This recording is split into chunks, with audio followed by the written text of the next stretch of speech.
In this video, I'll be showing you how to fix Microsoft account sign-in problems. It's a very simple method, so if you find this video helpful, be sure to drop a like and subscribe. But anyways, getting into it, it's very simple to go ahead and do this. So the first thing that you want to do is go over to account.microsoft.com, and then you want to go ahead and try and log in. Now, if you hit an error, you want to go ahead and press forget password. So what we want to do is just go ahead and try and click on it.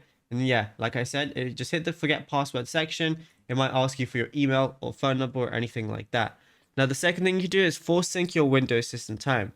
So secure Microsoft authentication servers automatically reject login requests if your PC's internal clock differs from local time. So right click your digital clock, which is going to be on the bottom, like so, and you're going to see adjust date and time as one of the options.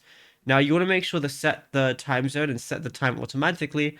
Make sure they are both set to on, and if they're on, then what you just want to do is press sync now to make sure it's definitely working properly.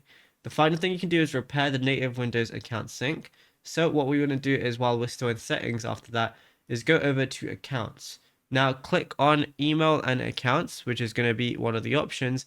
And then once you go ahead and do that under your accounts, look for an active red badge alert or fix now under any email and click it, and then that should re-authenticate your desktop session.